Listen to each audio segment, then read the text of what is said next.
जय हिंद स्टूडेंट। आज मैं आपको ऑर्गेनिक केमिस्ट्री के एक और इम्पोर्टेंट टॉपिक को पढ़ाने जा रहा हूं, जिसका नाम है होमोलोगस सीरीज यानी सजातीय श्रेणी। तो चलिए देखते हैं सजातीय श्रेणी क्या है। देखिए सजातीय श्रेणी में जो वर्ड लिखा गया है सजातीय श्रेणी, स जो बना हुआ है वो समान से, सम यानी समान से, जाति माने ये विशेष वाले, और इसका ये क्या है श्रेणी है। तो समान जाति वाले श्रेणी, आप एक वर्ड ऐसे कह सकते हो समान जाति वाले श्रेणी। होमो मीन्स माने होता है सम, ठीक है। तो अब देखिए होता क्या है या सजातीय श्रेणी किसे कहते हैं। ये क्वेश्चन आपका जो बड़ा इंपॉर्टेंट है, आपके 12th में या 10th में भी पूछे जाते हैं कि सजातीय श्रेणी किसे कहते हैं, इसके दो लक्षण लिखिए। तो आज हम सजातीय श्रेणी को देखते हैं।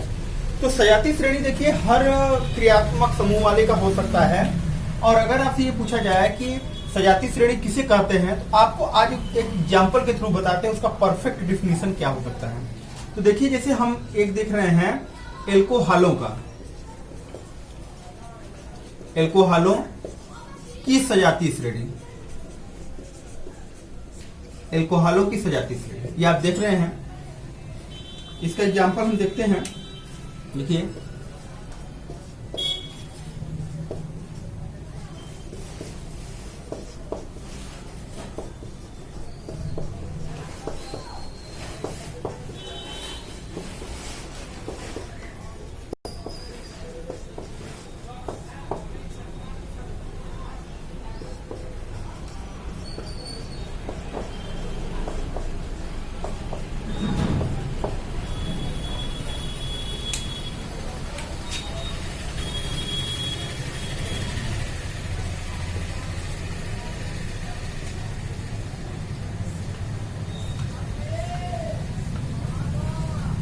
नाम इनका, इसे इसका नाम क्या है, इसका साधारण नाम है methyl alcohol, methyl alcohol.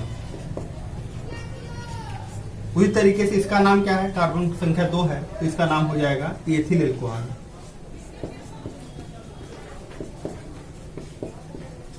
Ethyl alcohol. तीसरा क्या है, कार्बन संख्या 3 है, साधारण नाम आईपीसी तो आपको पता ही है कि प्रोपेनॉल होगा, ये साधारण नाम हो इसका प्रोपिल एल्कोहल। अगला देखते हैं ब्यूटिल एल्कोहल,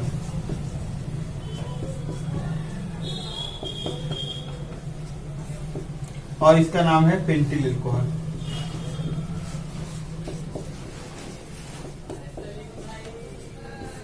ओके, इस तरीके से इसके नाम हो गए। तो इससे किस तरीके से हम डिफिनेशन बना सकते हैं, ध्यान से देखिएगा। ये एल्कोहलों का क्रियात्मक समूह है। अगर हमसे पूछा जाए एल्कोहलों की सजातीय श्रेणी का प्रथम यौगिक कौन सा होगा, एल्कोहलों की सजातीय श्रेणी का प्रथम यौगिक कौन सा होगा, तो आप कहोगे क्या है, मेथिल एल्कोहल, ठीक है। और उसी तरीके से अगर एल्केन की सजातीय श्रेणी का पूछा जाए तो पहला कौन सा होगा, मेथिल। एल्कीन की सजातीय का श्रेणी पूछा जाए तो सबसे पहला कौन सा होगा, C2H4 यानी एथिलीन हो जाएगा।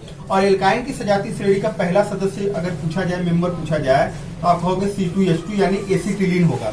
ये याद रखिएगा ना, सजातीय श्रेणी। तो हर का ये आपका क्रियात्मक समूह, जो हर क्रियात्मक समूह के सजातीय श्रेणी बनाई जा सकती है।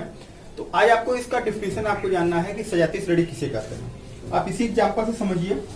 देखिए आप इसमें और इसमें डिफरेंस मिलाइए, तो इसमें डिफरेंस क्या है, एक CH2 का अंतर है। कितने का, एक। इसमें मिलाइए, एक CH2 का और अंतर है। इसमें मिलाइए एक CH2, यहाँ मिलाइए एक CH2। तो हम क्या कर सकते हैं कि ऐसे यौगिक एक ही सेम टाइप सा रहेगा, ऐसे यौगिक जिनमें समान क्रियात्मक समूह उपस्थित होता है। देखिए सब में एल्कोहल है ना, ऐसे यौगिक जिनमें समान क्रियात्मक समूह होता है, जब उन्हें अणुभार के बढ़ते अथवा घटते क्रम में, जब उन्हें अणुभार के बढ़ते अथवा घटते क्रम में रखा जाता है तो एक श्रेणी प्राप्त हो जाती है। तो एक श्रेणी प्राप्त हो जाती है, इस श्रेणी को ही सजातीय श्रेणी कहते हैं। फिर से समझिए, ऐसे यौगिक जिनमें समान क्रियात्मक समूह उपस्थित होता है, जब इन्हें अणुभार के बढ़ते अथवा घटते क्रम में रखा जाता है तो एक श्रेणी प्राप्त हो जाती है, इस श्रेणी को ही सजातीय श्रेणी कहते हैं। ओके, ये आपका डिफिनेशन हो गया सजातीय श्रेणी का ना।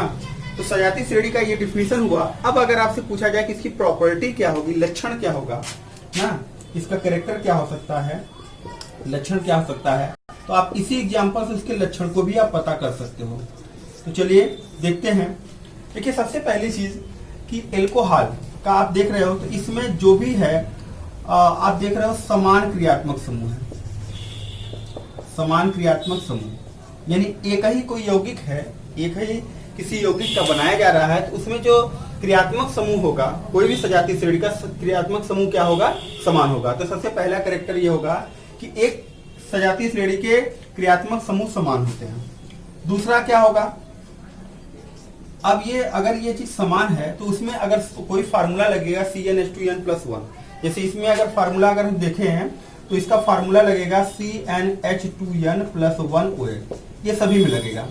ठीक है, तो समान सूत्र आप कह सकते हो, समान रासायनिक सूत्र द्वारा इन्हें व्यक्त किया जाता है। एक सजातीय श्रेणी को समान सूत्र द्वारा व्यक्त किया जाता है। अच्छा, अगला देखिए कैरेक्टर इसी से निकालते हैं। पहला और दूसरे में, दूसरे का तीसरे में, तीसरे का चौथे से अगर आप मिलाएंगे तो कुल कितने CH2 का अंतर है, कुल कितने CH2 का अंतर है, एक CH2 का अंतर है, एक CH2 समूह का अंतर है। अच्छा, ये भी हो गया आपका तीसरा कैरेक्टर कि एक सजातीय श्रेणी में के दो क्रमांगत यौगिकों के मध्य एक CH2 का अंतर होता है। एक CH2 का अंतर है, आप मिला लीजिए, पहले से दूसरे को मिलाइए, चाहे दूसरे से तीसरे को, तीसरे से चौथे को, चौथे से पांचों को क्रमबद्ध मिलाएंगे तभी आपको पता चलेगा एक CH2 का अंतर होता है। अगला देखिए, अगला में आप अभी कह रहे थे ना क्रियात्मक समूह, इसके पहले वाले वीडियो में पढ़े थे, तो क्रियात्मक समूह जिसका समान होगा उसका रासायनिक गुण भी क्या होगा, समान रासायनिक गुण, समान रासायनिक गुण, उसका रासायनिक गुण क्या होगा, समान होगा। तो एक सजातीय श्रेणी के रासायनिक गुण एक दूसरे से क्या होते हैं, मिलते जुलते रहते हैं। अच्छा, अब ये सभी एल्कोहल है ना, इनकी एक्टिविटी होगी, ये भी क्रिया करते होंगे। तो इसमें अगर इन पांचों में पूछा जाए, अगर इन पांचों में पूछा जाए कि इनकी अभिक्रियाशीलता का क्या क्रम है, अभिक्रियाशीलता, ठीक है, अभिक्रियाशीलता। सबसे पहले तो ये वर्ड हम समझे कि अभिक्रियाशीलता यानी इंग्लिश में बोलते हैं रिएक्टिविटी।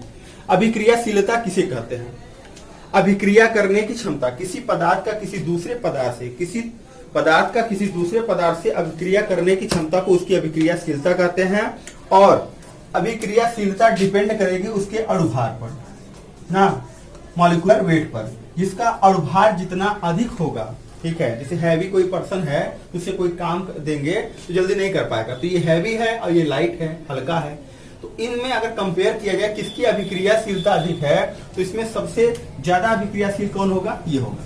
यानी अणुभार जितना कम रहेगा उसकी अभिक्रियाशीलता उतनी अधिक होगी। यानी आप ये कह सकते हो कि अणुभार के बढ़ते क्रम में यौगिकों की अभिक्रियाशीलता घटती जाती है। तो ये आपके कैरेक्टर हो गए ना। तो फिर से एक बार आपको रिवाइज कर देते हैं कि सजातीय श्रेणी किसे कहते हैं। देखिए, समान जाति वाली श्रेणी ऐसे यौगिक जिनमें समान क्रियात्मक समूह उपस्थित होता है, जब इन्हें अणुभार के बढ़ते अथवा घटते क्रम में रखा जाता है तो एक श्रेणी प्राप्त होती है। इस श्रेणी को सजातीय श्रेणी कहते हैं। इसके लक्षण को देखिए, इनमें समान क्रियात्मक समूह उपस्थित होता है, इन्हें समान सूत्र द्वारा व्यक्त किया जा सकता है, दो क्रमांगत यौगिकों के मध्य एक CH2 का अंतर होता है, और इनके रासायनिक गुण एक दूसरे से समान होते हैं, और अणुभार के बढ़ते क्रम में यौगिकों की अभिक्रियाशीलता घटती जाती है। तो इस तरीके से आपने सजातीय श्रेणी को कंप्लीटली पढ़ लिया, जान लिया। तो इस वीडियो को यहीं पर कंप्लीट करते हैं और आशा है कि आपको ये टॉपिक समझ में आ गया होगा। फिर भी अगर कोई कंफ्यूजन है तो आप कमेंट्स में हमें लिख करके भेज सकते हैं। एक बार दो बार वीडियो को आप देखिए, रोक रोक करके देखिए, नोट करके देखिए, ठीक है। आप अगर एक बार दो बार देख लेते हैं तो 100% तरीके से आपको याद हो जाएगा, कोई डाउट आपको रह नहीं जाएगी। तो चलिए इसको क्लास को यहीं पर रोकते हैं। थैंक यू, जय हिंद।